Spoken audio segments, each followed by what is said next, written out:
우리 구원의 결국은 임마누엘입니다. 임마누엘. 하나님께서 함께 하시는 거예요.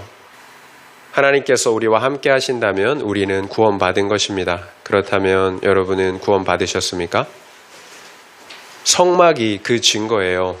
하나님께서는 이스라엘 백성들을 애굽에서 구원하신 후에 성막을 건설하게 하셨습니다. 그리고 성막을 통해서 이스라엘 백성과 함께 하셨습니다. 이렇게 구원의 결과는 임마누엘이에요. 하나님께서 함께 하시는 것입니다. 레위기는 제사제도를 통해서 그리고 정결규례를 통해서 그리고 성결규례를 통해서 그 하나님과 어떻게 함께 할 수 있는지를 우리에게 가르쳐 주십니다. 그러니까 하나님과의 그 구원의 관계를 어떻게 해서 지속해서 함께 할 수 있는지, 지속할 수 있는지를 우리에게 보여주신다라는 거예요. 무엇보다 중요한 것은 거룩이었어요. 거룩. 이 거룩을 위해서 속죄를 위한 제사도 드리는 것이고요. 그리고 정결 규례도 지키는 것입니다. 그리고 우리가 성결한 삶, 거룩한 삶도 살아내야 되는 것입니다. 우리가 거룩을 통해서 하나님과 함께 할 수가 있다라는 거예요. 그런데 지난주에도 살펴본 것처럼 거룩한 삶, 성결한 삶의 핵심은 여호와 하나님을 인정하는 믿음이었어요. 여호와 하나님을 인정하는 믿음이 있을 때만 속죄를 위한 제사도 드릴 수가 있고요. 그리고 정결한 삶, 거룩한 삶, 정결 규례와 성결한 삶을 살아갈 수가 있다라는 거예요. 이렇게 거룩을 위한 하나님과 함께 하시기 위한 그 성결한 삶을 위해서는 믿음이 반드시 필요합니다. 오늘 본문의 말씀 역시 하나님께서 우리에게 요구하시는 거룩한 삶에 대한 성결한 삶에 대한 내용입니다. 계속해서 하나님께서 우리에게 구체적으로 어떠한 성결한 삶을 요구하시는지 함께 살펴보도록 하겠습니다. 함께 읽은 본문 중에 1절부터 5절까지의 말씀을 함께 읽어보도록 하겠습니다. 1절부터 5절이에요. 여호와께서 모세에게 말씀하여 이르시되 너는 이스라엘 자손에게 말하여 이르라. 나는 여호와 너희의 하나님이니라.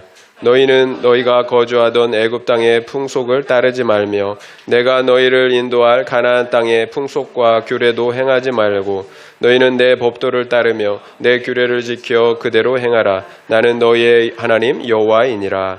너희는 내 규례와 법도를 지키라. 사람이 이를 행하면 그로 말미암아 살리니 나는 여호와이니라.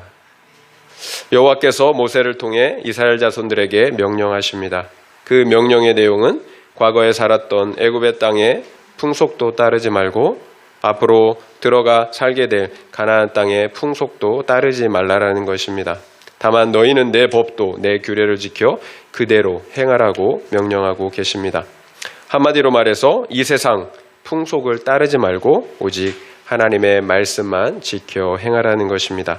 그러면 산다라고 말씀하고 계세요. 그렇지 않으면 죽는다라는 거겠죠. 여기에서 중요한 것이 있습니다. 이 명령을 하시는 분이 누구시냐라는 거예요. 2절 말미에 나는 여호와 너희의 하나님이니라. 4절 말미에 나는 너희의 하나님 여호와이니라. 5절 말미에 나는 여호와이니라. 하나님은 이 명령을 하는 내가 누구인지를 반복해서 말씀하고 계십니다. 명령하는 내가 누구인지 정확하게 알기를 원하신다라는 거예요. 나는 여호와 너희의 하나님이다. 여호와는 스스로 있는 자라는 의미입니다. 이것이 하나님의 정체성이에요. 모든 만물의 근원, 창조자가 되신다는 것입니다. 이 세상의 모든 것들은 그 원인과 근원이 있습니다. 그런데 여호와는 그 원인이 없어요. 왜냐하면 스스로 있는 자, 유일하게 자존하시는 존재이기 때문입니다. 우리 머리로는 이해할 수가 없죠. 그래서 하나님이신 거예요. 만약 우리가 하나님의 전부를 이해할 수가 있다면 이미 하나님이 아닙니다. 우리 인간이 만들어낸 창작물, 종교 체계에 불과한 것입니다. 그래서 우리의 하나님은 반드시 스스로 계신 전능자이셔야 하는 것입니다. 결국 기독교는 인간이 만든 종교가 아니에요.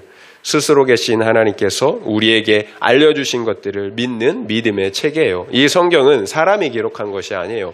하나님께서 주신 말씀이에요. 이 세상의 모든 것들은 그 원인이 있습니다. 바로 여호와 하나님께서 그 원인이 되십니다. 창세기 1장 1절 성경의 시작은 태초에 하나님이 천지를 창조하셨느니라는 선포로 시작됩니다. 그 하나님이 여호와 하나님이시라는 거예요. 그 창조주 하나님이 이스라엘 곧 우리를 구원하시고 친히 우리의 하나님이 되신다는 것입니다. 그래서 너희는 내 법도를 지켜 행하라고 명령하실 수가 있는 것입니다. 우리를 창조하신 주인, 창조주 하나님이시기 때문이에요. 이처럼 우리의 믿음은 분명한 근거, 신뢰할 만한 원인에 두어야 합니다. 그냥 막연하게 믿어서는 안 돼요. 이 세상과 우리는 그냥 존재하겠습니까? 아니면 하나님께로부터 지음을 받았겠습니까?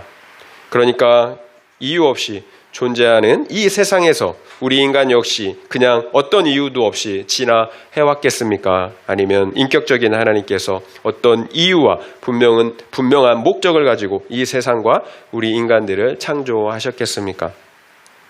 여러분이 보실 때 어떤 것이 더 합리적이고 과학적인 것 같습니까?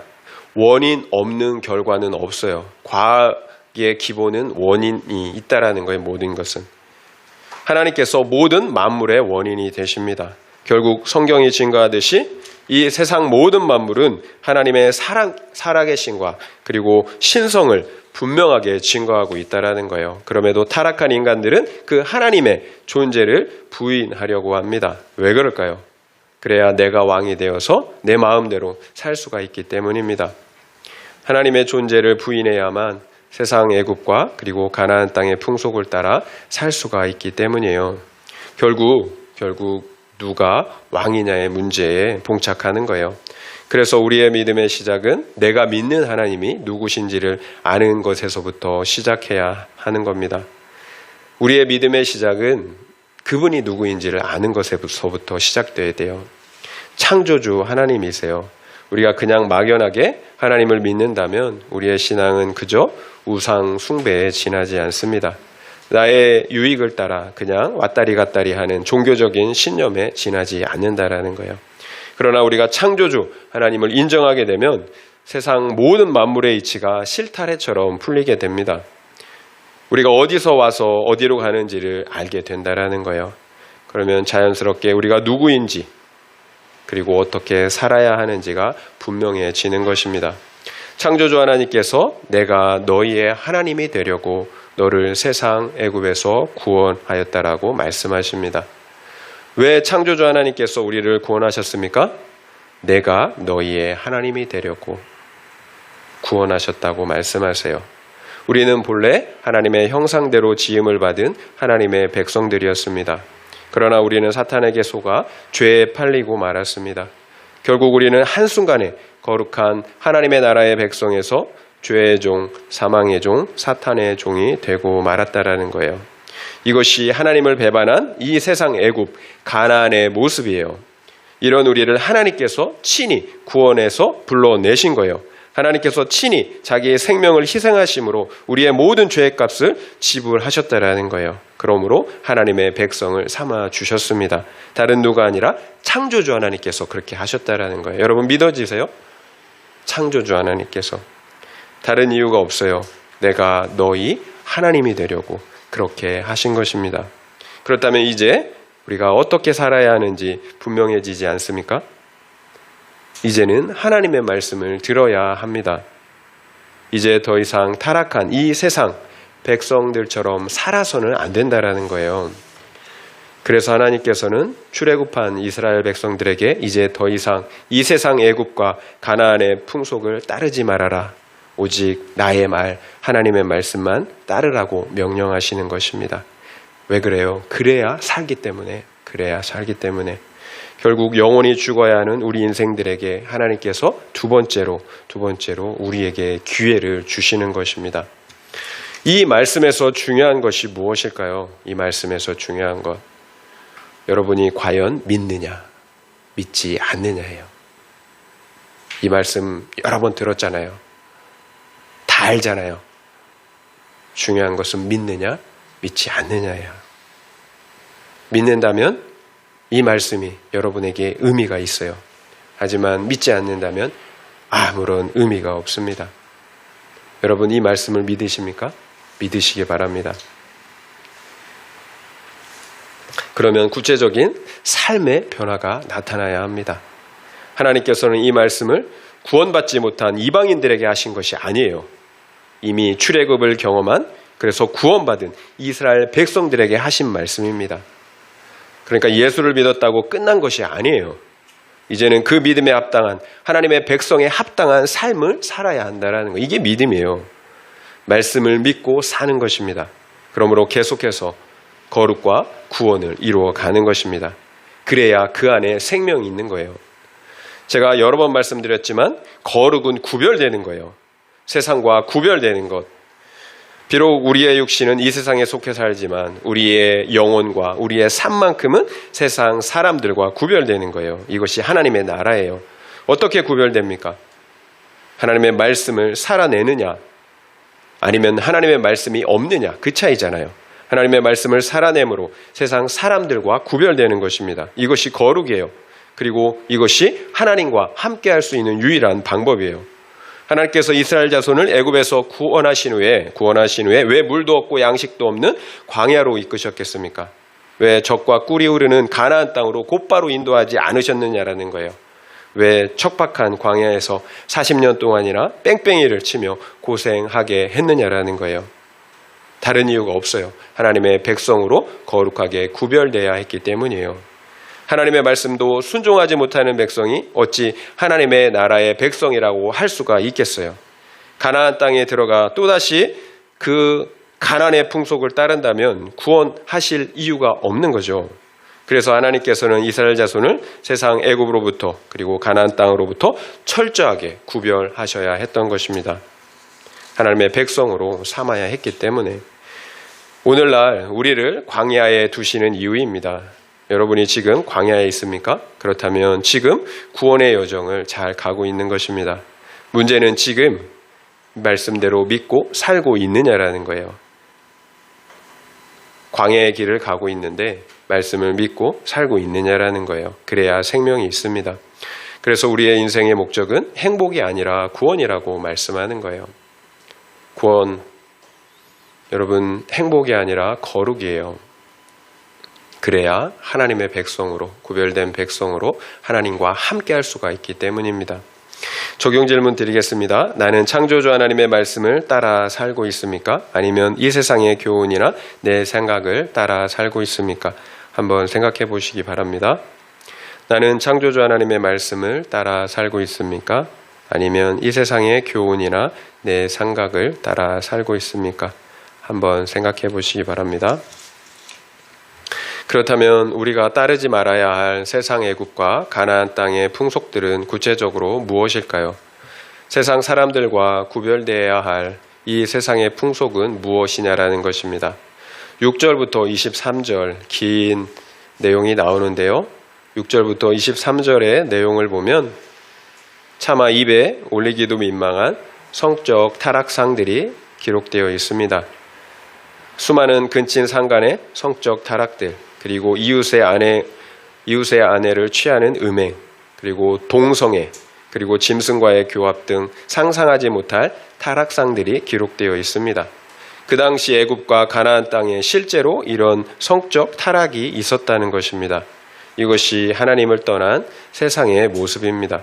그렇다면 하나님은 왜 이런 성적인 타락, 음행을 강력하게 금지하실까요? 하나님께서 만드신 최초의 제도, 곧 최초의 하나님의 나라의 모습은 가정이었어요. 이런 음행의 죄가 하나님의 나라인 가정을 무너뜨리기 때문입니다. 근친상간은 나와 나의 가정을 무너뜨리는 죄예요. 그리고 상대방의 아내와 음행하는 것은 상대방의 가정을 무너뜨리는 죄입니다. 그리고 동성애와 짐승과의 관계는 가족 질서 전체를 무너뜨리는 죄이고 동시에 하나님의 창조 질서에 역행하는 죄예요. 결국 결혼 언약 안에서의 성적인 관계만이 거룩하다라는 거예요. 결혼 제도 안에서의 성생활만 나도 지킬 수 있고 그리고 타인의 권리와 생명도 지킬 수가 있다는 것입니다. 하나님께서 계획하신 거룩한 가정은 남성과 여성, 일부 일처제의 결혼 제도이기 때문이에요. 이것이 창조의 원리이며 동시에 하나님께서 우리에게 명령하시는 거룩한 명령입니다. 우리가 만약 우연의 산물이라면, 그래서 진화된 존재라면 이런 법들을 굳이 지킬 필요가 없어요. 그저 짐승에 불과한데 이런 법들을 왜 지키겠습니까? 내 마음대로 살면 되는 거예요. 그러나 우리가 만약 창조주 하나님을 인정한다면 그렇게 살 수는 없는 거예요. 그렇다면 오늘날의 성적 타락상은 어떻습니까? 과거와 별반 다르지 않아요. 여전히 각종 매체를 통해 근친상 간의 범죄가 수시로 보고되고 있고요. 심지어 동성애가 합법화되었고 또 간통죄는 폐지된 상태예요. 그리고 이보다 더 심한 성범죄들이 각처에서 일어나고 있는 것을 보게 됩니다. 이 모든 것들이 인간의 자유라는 이름하에 자행되고 있다는 거예요. 결국 타락한 인간의 내면은 변하지 않는다라는 거예요. 과거나 지금이나. 성경은 하나님의 말씀입니다. 그렇다면 거룩하고 아름답고 선한 말씀만, 교훈되는 말씀만 기록해 놓아야 할 것 같은 거예요. 그러나 보시는 것처럼 성경은 이 세상 사람들조차 입에 올리기 민망한 성적 타락상들을 적나라하게 기록해 놓았다라는 거예요. 그렇게 살지 말라고. 왜 그럴까요? 이것이 숨길 수 없는 우리 인간들의 적나라한 모습이기 때문이에요. 숨길 수가 없어요. 그런데 우리는 숨기고 싶죠. 우리가 어떤 존재인지를 알 때 십자가의 복음을 바라볼 수가 있기 때문이에요. 너의 모습을 보고 너의 죄를 진단하라는 것입니다. 성경은 우리 죄를 죽을 병, 암이라고 진단하고 있어요. 그런데 우리는 우리의 죄를 감기 정도로만 생각한다라는 거예요. 그래서 예수를 믿으니까 모든 죄가 해결되었다고 쉽게 말한다라는 거예요. 그래서 쉽게 살아가는 거예요. 성경은 절대로 그렇게 말씀하지 않으세요. 왜 내 가족에게 음행을 행하겠습니까? 왜 타인의 아내에게 음행을 행하겠습니까? 왜 동성애를 행하겠어요? 왜 짐승과 그 말도 안 되는 관계를 하겠습니까? 이것이 죄라는 것을 모릅니까? 다 알잖아요. 그런데 안 되는 거예요. 내 이성보다 내 안에 있는 정욕과 음욕이 더 강하다라는 거예요. 도저히 그 정욕을 이길 수가 없는 거예요. 무엇을 알 수가 있습니까? 우리가 죄인이라는 사실이에요. 그래서 알지만 안 되는 거예요. 여러분 말씀대로 살려고 하는데 잘 됩니까? 안 되잖아요. 내 육체의 정욕을 이길 수가 없어요. 예수님은 여인을 보고 음욕을 품는 자마다 간음죄를 지었다라고 말씀하셨어요. 여기에서 자유할 수 있는 사람이 어디 있습니까? 그런데 안 하고 싶은데 안 돼요. 음욕이 품어지는 거예요. 다른 이유가 없어요. 우리가 죄인이기 때문이에요. 계속 말씀드리지만 내가 죄인이라는 것을 알고 인정하는 것이 우리 구원의 시작입니다. 지금 우리는 정말 위험하고 위급한 상황 가운데 놓여 있어요. 우리 안에 있는 그 암과 같은 죄로 인해서 영원한 사망에 처해져야 한다는 거예요. 여러분 얼마 남지 않았어요. 한 사람도 예외가 없습니다. 그러나 우리는 어때요? 이 세상에서 잠시 잠깐 얻게 되는 수많은 향락과 쾌락의 진통제에 빠져서 이런 위험한 영적 현실을 잊으려고 한다라는 거예요. 성경의 말씀을 외면하려고 한다라는 거예요. 이 세상의 행복에 빠져서 이 세상의 행복을 추구하면서 이 성경의 말씀을 외면하려고 한다라는 거예요. 여러분 알아야 합니다. 알아야 해요. 우리 믿음의 시작은 하나님을 아는 것에서 시작한다라고 말씀을 드렸어요. 이제 하나님을 알았다면 나를 알아야 할 차례예요. 여러분 하나님을 알아야 나를 알 수가 있어요. 하나님을 알지 못하면 나를 모릅니다. 내가 죄인인 것, 하나님을 알기 때문에 내가 죄인인 것이 알게 되어지는 거예요. 나는 100% 타락한 죄인이에요. 이것이 성경이 말씀하는 바이고 내가 하나님을 알게 되면 자연스럽게 알게 되어지는 진리라는 거예요. 나는 나를 조금도 구원할 수가 없어요. 그래서 우리의 소망은 오직 예수 그리스도밖에 없는 것입니다. 이것이 성경이 우리의 죄를 적나라하게 고발하는 이유예요. 죄의 문제, 음행의 문제는 오직 예수 그리스도 안에서만 해결할 수가 있기 때문입니다. 그렇다면 구체적으로 예수 그리스도 안에서 어떻게 우리의 죄의 문제, 우리 음행의 문제를 해결할 수 있는지를 알아보면 좋을 것 같습니다. 에베소서 4장 22절, 24절까지의 말씀을 읽어드릴게요. 너희는 유혹의 욕심을 따라 썩어져가는 구습을 따르는 옛사람을 벗어버리고 오직 너희의 심령이 새롭게 되어 하나님을 따라 의와 진리의 거룩함으로 지으심을 받은 새 사람을 입으라. 간단하게 말하면 옛사람을 벗어버리고 새 사람을 덧 입으라는 것입니다. 지난주에 말씀드린 것처럼 내가 예수와 함께 죽고 내가 예수와 함께 다시 사는 것입니다. 결국 존재적인 변화가 있어야 한다는 것입니다. 계속 말씀드리지만 개는 결코 사람처럼 살 수가 없어요. 사람이 돼야 합니다. 진실한 회개와 믿음을 통해 반드시 거듭나야 한다는 것입니다. 그렇다면 구체적으로 옛사람은 어떤 사람입니까? 세상의 유혹의 욕심을 따라 썩어져가는 옛 습관을 따르는 타락한 옛 자아예요. 반드시 벗어버려야 합니다. 그렇지 않다면 다시 세상 이방 풍속을 따라가게 된다는 거예요. 그래서 옛사람이 죽어 우리의 심령이 새롭게 되었으면 이제는 새로 지으심을 받은 새 사람을 입어야 한다는 거예요. 그렇다면 새 사람은 어떤 사람입니까? 의와 진리의 거룩함으로 지으심을 받은 새 사람이에요. 의와 진리는 예수의 말씀과 성령을 의미합니다. 말씀과 성령의 역사를 통해 계속해서 거룩한 새 사람을 지어 입어야 한다는 거예요. 옛사람을 벗어버리고 새 사람, 거룩한 새 사람으로 계속해서 지어 입어야 한다는 거예요. 계속해서 너희의 거룩과 구원을 이루어 가라는 말씀과 같은 거예요. 결국 말씀이 없이는, 성령의 역사가 없이는 불타오르는 정욕과 음행을, 우리의 죄악을 결코 이길 수가 없는 거예요. 우리는 옛사람을 벗어버리고 새 사람을 입으라, 이렇게 명령하셨다라는 사실에 주목해야 합니다.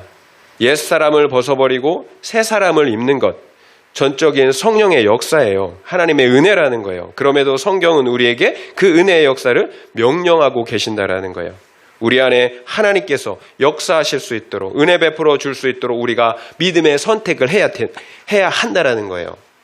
우리가 믿음의 선택을 하면 하나님께서 은혜 베풀어 주신다라는 거예요. 역사해 주신다라는 거예요.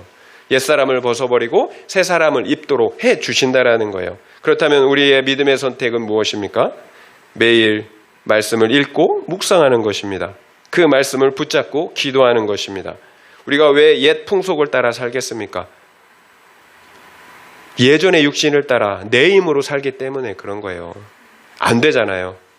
반드시 믿음으로 살아야 합니다. 그래서 성령의 도우심과 통치를 받아야 하는 거예요.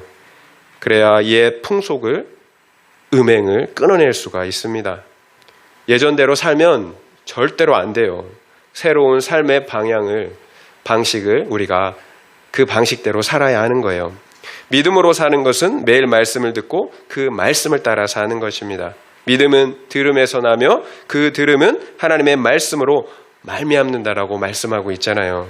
결국 우리가 믿음이 없는 이유, 그래서 세상 풍속을 따라 사는 이유는 하나님의 말씀을 듣지 않기 때문입니다. 다른 이유가 없어요. 여러분, 말씀을 묵상하시길 바랍니다. 그래서 QTR라고 제가 계속해서 권면을 드리는 거예요. 성경을 읽으셔야 합니다. 결국 영적 싸움은 가치관의 싸움이에요. 내 가치관. 우리는 반드시 가치관대로 살잖아요. 세상 가치관이 들어오면 세상 가치관대로 사는 거예요. 하지만 하나님의 말씀의 가치관이 들어오면 그 말씀의 가치관으로 사는 거예요. 그래서 우리의 마음을 지켜야 하는 거예요. 세상 가치관이 들어오면 그 가치관대로 살기 때문에 말씀의 가치관으로 우리의 마음을 채워야 되는 거예요. 이것이 우리의 마음을 지키는 것입니다. 여러분, 내 마음대로 안 되잖아요. 이미 세상의 가치관이 너무 많이 들어와 있기 때문에 그런 거예요. 여러분, 세상의 가치관을 내어 쫓아야 합니다. 그리고 말씀의 가치관으로 여러분을 채우셔야 하는 거예요. 그래야 말씀의 가치관으로 살 수가 있어요. 24절부터 31절의 말씀을 보면 하나님은 이스라엘 자손들에게 이 모든 성적 범죄로 인해 너희 자신과 그 땅이 더럽혀졌다라고 말씀하고 있어요. 너희 자신과 그 땅이 성적 범죄로 인해 더럽혀진다라는 거예요.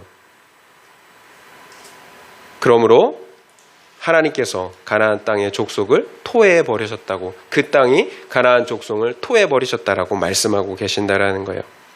결국 우리의 음행의 결과 우리 자신과 그리고 우리의 생활터전인 그 땅도 함께 더러워진다라는 거예요. 결국 음행의 죄를 지으면 우리의 영혼뿐만 아니라 우리의 공동체 역시도 더러워진다라는 거예요. 그래서 하나님이 우리와 함께 하실 수가 없는 것입니다. 이것이 음행의 결과예요. 나도 공동체도 함께 더러워지고 그러므로 함께 죽음에 이르게 되는 것입니다. 하나님께서 함께 하실 수가 없으면 이미 죽음이에요. 하나님은 최초의 인류 아담으로 하여금 에덴 동산을 경작하고 지키게 하였습니다. 그러나 우리가 잘 아는 것처럼 아담은 에덴 동산을 경작하고 지키는데 실패하고 말았습니다. 결국 에덴 동산은 아담과 하와를 토해내고 말았다라는 거예요. 아담으로 인해 에덴 동산이 더러워졌기 때문입니다. 에덴 동산은 우리의 마음이에요. 생명이 있는 우리 마음의 땅이 우리의 육적인 범죄들로 인해서, 특별히 음란의 죄로 인해서 더러워진다라는 거예요. 그래서 결국 하나님이 거하실 수 없는 상태가 되는 것입니다. 그러면 죽음이에요. 이것이 땅이 우리를 토해낸다라는 의미입니다. 그 땅을 경작하고 지키는 것은 우리의 책임이에요. 우리의 마음이 우리의 육적인 선택에 따라 깨끗해질 수도 있고 더러워지기도 한다라는 거예요. 그래서 하나님께서 함께 하실 수도 있고 함께 하실 수도 없다라는 거예요. 결국 우리의 선택에 달려 있는 거예요. 여러분 어떤 선택을 하시겠습니까? 어떤 인디언 부족 중에 나이가 많은 할아버지가 손자들에게 들려주는 교훈적인 이야기가 있다고 합니다. 할아버지가 손자에게 이렇게 말을 합니다. 우리 안에 검은 늑대와 하얀 늑대가 있다. 그런데 이 두 늑대는 항상 싸운단다. 왜냐하면 검은 늑대는 악이고 하얀 늑대는 선이기 때문이지. 그렇다면 내 안에 있는 검은 늑대와 흰 늑대 중에 어떤 늑대가 이기겠니? 여러분 어떤 늑대가 이길 것 같습니까? 정답은 여러분이 먹이를 많이 준 늑대예요. 마찬가지예요. 우리가 옛사람에게 먹이를 많이 주면 옛사람이 반드시 이깁니다. 그러나 새사람에게 먹이를 많이 주면 새사람이 이깁니다. 그리고 그 결과는 생명과 죽음, 극명하게 나타나게 됩니다. 그렇다면 여러분 안에 하나님이 함께 하십니까? 아니면 정욕으로 가득 차 있습니까? 하나님이 가득하시든지 아니면 정욕으로 가득하든지 그 모든 것은 여러분의 선택의 결과라는 거예요. 적용 질문 드리겠습니다. 내 안에 불타오르는 영적 음행, 육적 음행의 죄는 무엇입니까? 그 음행의 죄를 그냥 방치하고 있습니까? 아니면 하나님 앞에, 말씀 앞에 가지고 나가 잘라내고 있습니까? 한번 생각해 보시기 바랍니다. 내 안에 불타오르는 영적 음행, 육적 음행의 죄는 무엇입니까? 그 음행의 죄를 그냥 방치하고 있습니까? 아니면 하나님 앞에, 말씀 앞에 가지고 나가 잘라내고 있습니까? 한번 생각해 보시기 바랍니다. 21절 말씀 한번 읽어볼게요. 본문의 말씀은 아니지만 21절도 함께 읽겠습니다. 너는 결단코 자녀를 몰렉에게 주어 불로 통과하게 함으로 내 하나님의 이름을 욕되게 하지 말라. 나는 여호와이니라. 자녀를 몰렉에게 주어 불로 통과하게 하는 것은 내 하나님의 이름을 욕되게 하는 것이라고 하십니다. 레위기 18장 전체는 이스라엘의 성적인 생활에 대한 규례였습니다. 그렇다면 왜 성적인 규례에 대한 말씀을 하시다가 갑자기 자녀를 우상 몰렉에게 주지 말라라는 말씀을 하실까요? 육적인 성적인 타락이 영적인 타락과 연결되어 있기 때문이에요. 구약 선지서를 보면 하나님께서는 자신을 남편으로 그리고 이스라엘을 아내로 표현하시는 것을 볼 수가 있습니다. 그래서 이스라엘이 하나님을 떠나 행하는 모든 행위들을 영적인 음행의 죄로 보신다라는 것입니다. 우리가 왜 하나님을 제쳐두고 우상을 섬기는 영적인 음행에 빠질까요? 그리고 우리가 왜 배우자를 제쳐두고 육적인 음행에 빠질까요? 모두가 한 근원에서 나온다라는 거예요. 하나님을 인정하지 않기 때문입니다. 그래서 우리가 영적으로 또 육적으로 음행을 행하는 것입니다. 우리의 모든 죄가 마찬가지예요. 많은 이유가 있다고 하지만 본질적으로는 하나님을 인정하지 않기 때문입니다. 더 본질적인 문제는 우리가 하나님을 인정하지 않을 뿐만 아니라 사랑하지도 않는다라는 거예요. 요한일서 2장 15절 말씀을 읽어드리겠습니다. 이 세상이나 세상에 있는 것들을 사랑하지 말라. 누구든지 세상을 사랑하면 아버지의 사랑이 그 안에 있지 아니하니. 누구든지 세상을 사랑하면 하나님 아버지의 사랑이 그 안에 있지 않다라고 말씀하고 계십니다. 양다리 안 된다라는 거예요. 양다리. 여러분의 배우자가 양다리 걸치고 있으면 어떨 것 같습니까? 결국에 우리가 세상을 사랑하는 이유, 음행하는 이유는 하나님을 사랑하지 않기 때문이에요. 이 세상을 사랑하기 때문입니다. 그래서 사랑의 문제라고 하는 것입니다. 이제 초등학생들조차 음란물을 자유롭게 보는 시대가 되었습니다. 정말로 심각해요. 이런 시대 속에서 어떻게 성적 타락에서 자기 자신과 그리고 가정과 자녀들을 지킬 수가 있겠습니까? 하나님을 더 사랑하는 것밖에 없습니다. 어떻게 우리 안에서 역사하는 그 정욕과 음란의 힘을 이길 수가 있겠습니까? 우리 못 이겨요. 지난주에 지인의 결혼식에 참석했었는데요. 주례하시는 목사님께서 우리가 잘 아는 말씀인 창세기 2장 24절의 말씀을 가지고 설교를 하셨습니다.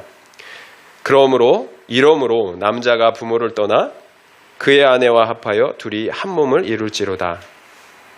남자가 부모를 떠나 그의 아내와 합하여 둘이 한 몸을 이룰지니라.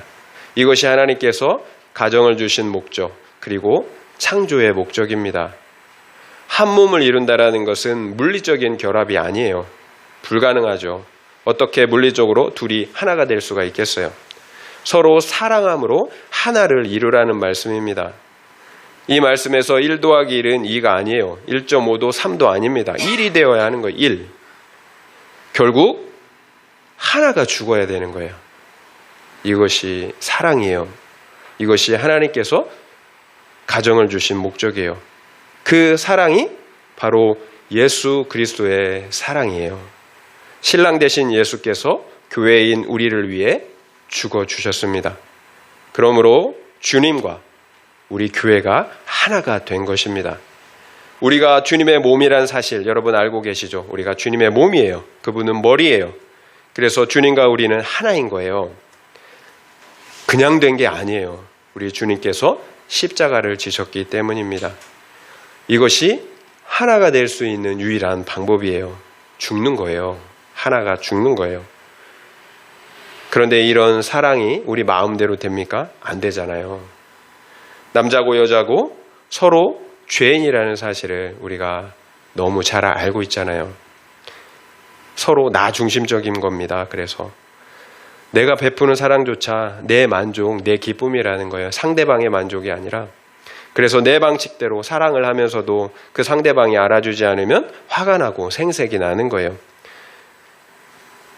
그래서 결혼은 1대1, 남자와 여자와의 1대1의 관계가 아니에요. 반드시 남자와 여자 그리고 하나님이 그 사이에 있어야 되는 거예요. 남자와 여자와의 관계가 아니라 하나님이 계셔서 삼각형을 이루어야 되는 거예요. 삼각관계가 무조건 나쁜 거 아니에요. 하나님과의 삼각관계는 좋은 겁니다. 이것이 우리가 하나 될 수 있는 방법이에요. 각자가 하나님을 바라보는 거예요. 서로를 바라보는 게 아니라 하나님을 바라보는 거예요. 남자와 여자가 서로만 바라보면, 그래서 서로에게 사랑만 원하면 하나 될 수가 없어요. 말씀드린 것처럼 이기적인 죄인들이 어떻게 상대방이 원하는 그 사랑을 줄 수가 있겠어요? 원하는 사랑을 채워줄 수가 없어요. 우리 모두는 사랑이 필요한 존재들입니다. 떡으로만 살 수가 없어요. 그런데 그 사랑을 종기 그릇처럼 아주 작은 사랑을 가지고 있는 상대방에게 요구하니까 안 되는 거예요. 여러분, 더 이상 상대방에게, 배우자에게 여러분 기대를 걸지 마세요. 더 이상 기대를 걸지 마세요. 그러니까 서로 내 탓이다, 내 탓이다를 외치며 싸우고 다투는 것입니다. 채워지지 않으니까 결국 어떻게 돼요? 싸우다가 결국 다른 상대를 찾아서 육적인 음행 또 정신적인 음행의 죄를 짓게 되는 것입니다. 여러분, 육적인 음행만 음행이 아니에요. 정신적인 음행도 음행이에요. 그래서 부부는 먼저 상대방이 아니라 각자의 자리에서 하나님을 바라봐야 하는 거예요. 그래야 하나 될 수가 있어요. 우리에게 필요한 사랑을 하나님께서 채워주시기 때문이에요. 하나님께서 십자가의 사랑으로 우리를 채워주시니까 우리 역시 상대방을 위해서 사랑하고 심지어는 죽을 수조차도 있는 것입니다. 따라서 우리는 반드시 먼저 하나님과 하나가 되어야 합니다. 그러면 하나님은 우리에게 필요한 모든 사랑으로 만족해 하시고 서로가 하나 될 수 있는 그런 은혜들이 있게 되는 거예요. 이처럼 부부가 각각 하나님으로부터 필요한 사랑이 채워지면 이제 더 이상 상대방에게 무리한 사랑의 요구를 하지 않기 때문이에요. 오히려 상대방을 더 사랑하게 되겠죠. 채워지니까. 이것이 서로를 더 사랑하는 방법, 거룩한 가정으로 하나를 이룰 수 있는 방법입니다. 서로가 하나님을 더 사랑하는 거예요. 그래서 각자 하나님의 통치를 받는 것입니다.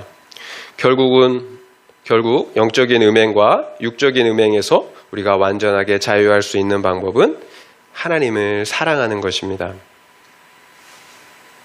결국 우리에게 하나님께서 가정을 주신 이유는 우리의 육적인 행복을 위한 것이 아닙니다. 우리의 거룩과 구원을 이루시기 위한 것입니다.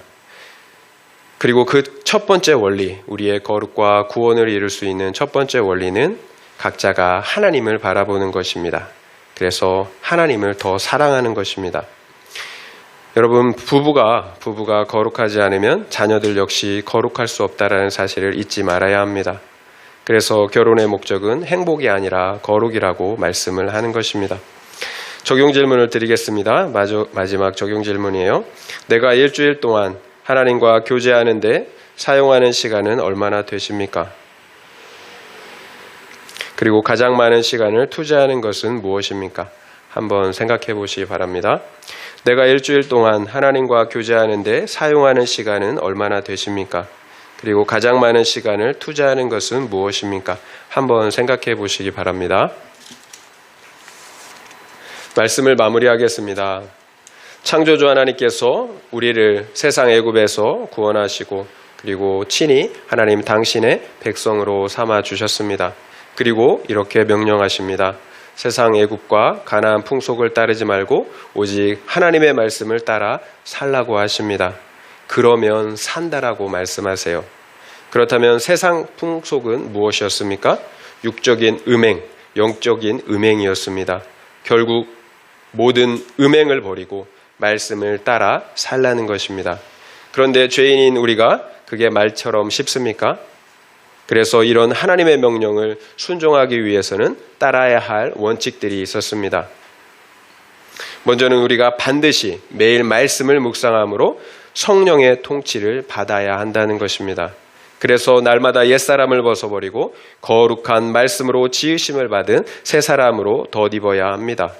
그리고 거듭난 우리는 하나님을 더 사랑해야 합니다. 말씀과 기도 생활을 통해서 하나님과 더 많은 교제의 시간을 갖는 것입니다. 이것이 이 세상 음행을 벗어버리고 하나님의 말씀에 순종할 수 있는 유일한 삶의 모습입니다. 여러분, 하나님을 인정하는 믿음 위에서 하나님을 사랑하는 믿음으로 더 성장해야 합니다. 하나님을 인정하는 믿음에서 하나님을 사랑하는 믿음으로 우리가 성장해야 합니다. 결국 십자가의 사랑, 그 구속을 우리가 경험하고 누리지 못한다면 하나님을 인정하고 사랑하는 믿음으로는 나아갈 수가 없을 것입니다. 그래서 우리가 그 십자가의 하나님의 사랑과 구속을 우리가 날마다 경험하고 또 믿고 누려야 하는 것입니다. 세상의 풍속을 따라 살면 죽습니다. 그러나 하나님의 말씀을 따라 살면 생명을 얻습니다. 결국 생명의 길과 사망의 길이 우리 앞에 놓여 있습니다. 선택은 우리의 몫입니다. 믿음의 선택을 할 수도 있고 불신의 선택을 할 수도 있습니다. 그렇다면 여러분은 어떤 선택을 하시겠습니까? 바라기는 우리 모두가 믿음의 선택을 하시기를 예수의 이름으로 축원드립니다.